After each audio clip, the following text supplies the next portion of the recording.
Jodio. Salut, c'est Thomas Rozek.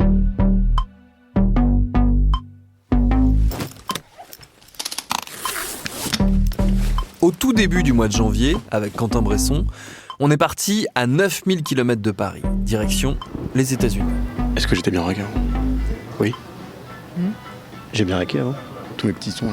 On est parti là-bas avec en tête l'idée d'essayer de comprendre comment ce pays gigantesque et si influent sur nos vies tentait d'affronter la crise qui nous guette toutes et tous, celle du changement climatique. Comment ce pays, qui reste bien installé sur le podium des plus gros pollueurs mondiaux, cherche à rediriger ses forces vers d'éventuelles solutions pour s'en sortir.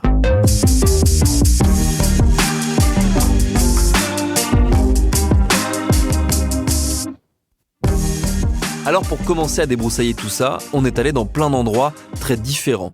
À San Francisco. Donc je disais, on fait un petit point sur la situation, qu'est-ce qui est... Ouais, alors... On est dans la baie de San Francisco pour continuer de discuter de la green tech, de comment affronter le changement climatique dans la vallée de Yosemite. Okay, thank you very much. Have a good day. Yeah, you too, thanks. Bye. À Los Angeles, à Phoenix. We came at a good time of year. Yeah, everybody is telling us that. Yeah, because after April, it's so hot. That's why we're here. Let's talk about that. Division that they're gonna go to. Au Nouveau-Mexique, On va conduire jusqu'à Taos, dans le désert, qui est une communauté très particulière. Tu te sens comment aujourd'hui ? Ça va. à Washington. On va là tout de suite, quelques pas de la station de métro dont on vient de sortir, à l'agence de protection de l'environnement, l'agence nationale de protection de l'environnement américaine. C'est pas par là, c'est dans l'autre sens. Si on se perd pas, C'est à gauche. c'est à gauche. Et à Buffalo, au bord de la frontière canadienne. Juste à côté du lac Erie. Voilà. Il est connu pour quoi ce lac ? Je sais pas, il est connu parce qu'il est connu. Bah oui, sinon, il est connu parce qu'il y a les chutes du Niagara tout au bout. Il est connu parce qu'il Il est connu parce qu'il est connu. On est passé d'une tempête aux chutes de neige, de la douceur du sud californien au désert.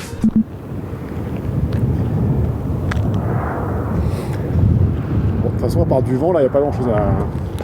Pas grand chose à rec, ouais. Et puis au froid hivernal de la côte Est.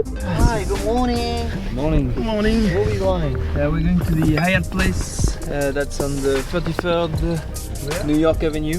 On a rencontré des élus, des activistes, des associatifs, des porteurs de projets qui développent des solutions, des entrepreneurs et entrepreneuses, des journalistes, des universitaires. Et on a parlé avec toutes et tous d'une idée en particulier, l'adaptation au changement climatique.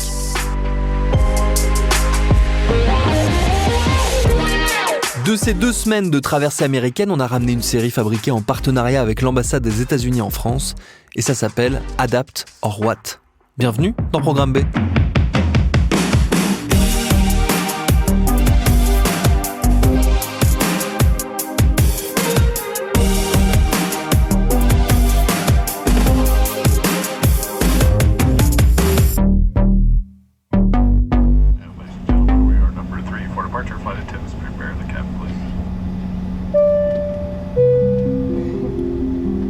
Avant de commencer notre série, il nous paraissait important de mettre au clair quelques éléments cruciaux. Parce qu'il faut bien avoir conscience que ce reportage comporte au moins un angle mort, celui de notre impact environnemental. C'est bien beau de se lancer dans une longue exploration des voies de recours pour affronter la catastrophe climatique en cours, mais il ne faut pas oublier au passage ce que ça implique de traverser l'Atlantique pour un reportage. Alors on a fait les comptes, très simplement. Il y a plein d'outils en ligne qui permettent d'estimer le bilan carbone d'un voyage. On tâchera d'ailleurs de vous mettre les liens qu'il faut dans la description de nos épisodes si vous voulez tester. Si on résume, nous avons pris en tout 7 fois l'avion, pour un total de 19 086 km. Nous avons loué 3 voitures, avec lesquelles nous avons parcouru en tout 1755 km. Et nous avons pris un train pour un trajet de 332 km. Tout ça mis bout à bout, ça nous donne un total de 8,68 tonnes de CO2 à diviser entre deux, ce qui fait quand même 4,34 tonnes chacun. Alors ça veut rien dire sans un point de comparaison. Si j'en crois l'ADEME, qui est l'Agence de l'environnement et de la maîtrise de l'énergie, chaque Français émet en moyenne 8,3 tonnes de CO2 par an. Un chiffre qui est d'ailleurs en baisse depuis le Covid, mais qui a tendance à remonter. Ça veut donc dire qu'avec ces 15 jours de reportage, nous avons, l'un et l'autre, émis plus de la moitié de ce que nous serions supposés émettre tout au long de l'année, Autant dire qu'on démarre 2023 avec une légère dette écologique.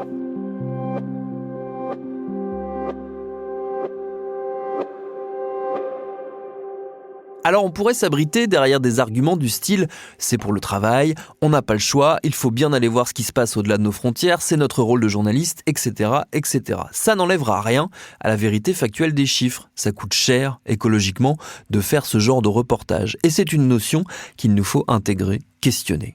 Je ne sais pas quel genre de réponse on pourra apporter aux interrogations que ce poids écologique suscitera.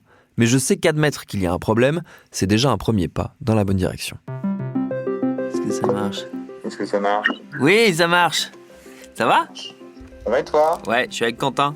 On enregistre, David. Je te préviens, ça enregistre. Ok. T'es sur écoute. David Carzon, c'est le directeur de la rédaction de Binge Audio. David, je voulais t'appeler parce que on est en train de préparer Adaptor Watt, là, de travailler sur les premiers épisodes. Mais avant ça, avant de commencer la série, on a fait le bilan carbone de notre voyage. La question qu'on se posait et qu'on se pose dans le prologue, c'est qu'est-ce qu'on fait de ces informations, de cette information-là ? Qu'est-ce qu'on en fait en tant que journaliste, en tant que média, cette info maintenant nouvelle qu'on a de notre propre impact environnemental quand on fait finalement notre boulot, quoi. Du coup, il faudrait essayer de calculer combien on consomme à l'année, en fait. Enfin, tu vois, et puis, comme au début de Programme B, on calculait, quand on faisait des quotidiennes, le nombre de personnes féminines et de personnalités masculines qu'on invitait pour qu'il y ait une équité.